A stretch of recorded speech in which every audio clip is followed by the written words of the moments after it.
Alright, so we're just going to go ahead and pop the, there's a plastic ring around the headlight. You just get your fingers in there, and it's got some tabs.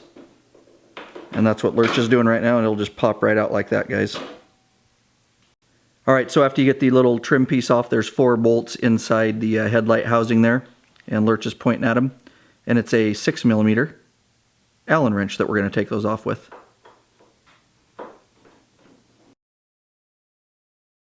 Alright, and Lurch is just pulling the last bolt out there, and then the headlight's going to come out there. It's got a couple wires on the back, and we'll just pop those off.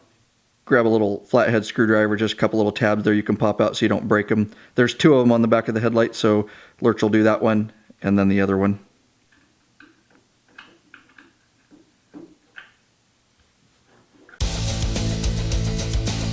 In our true style, we're coming at you with some more free content today. If you appreciate the free content, you want it to continue to keep coming your way, make sure and check out our Patreon page. There is a way you can help us to make sure that happens.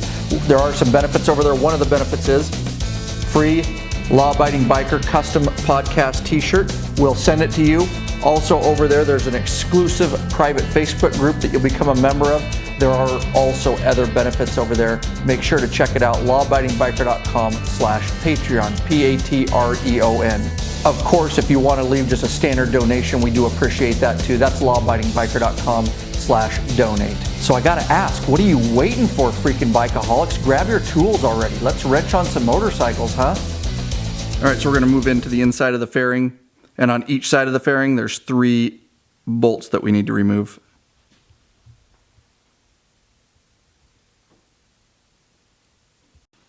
And that's a 4mm Allen wrench is what he's using. And this bike has wind deflectors on it, so those are actually just used to hold the wind deflectors and also secure the fairing, so we're going to take those off.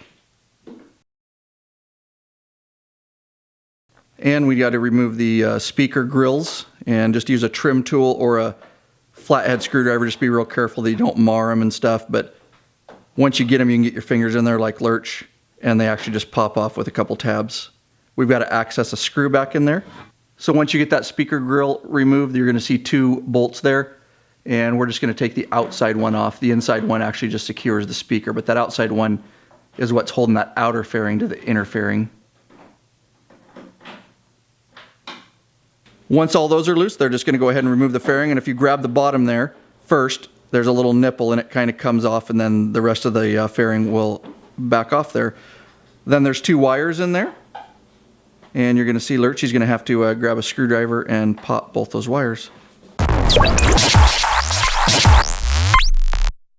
just going to go ahead and hook the wires back up. Remember, there's 2 guys. They should just snap back together. These are for the turn signals.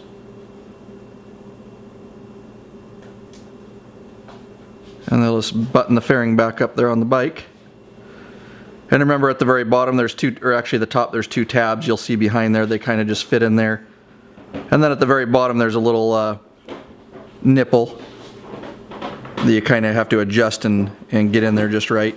There you go. Alright, and Lurch is just doing that top bolt before we put the speaker grill back on, the inside bolts here to the fairing. And remember, the speaker grill just snaps right back in. It's got some tabs on it.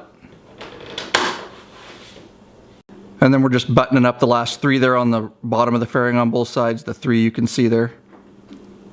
Alright, and so they're just going to put the 2 main wires that go back on the headlight. It does matter which one. You won't be able to get it in. They're a little bit different, so you really can't cross them. So, alright, and just don't forget there's the 4 bolts all the way around. Lurch is getting those back in.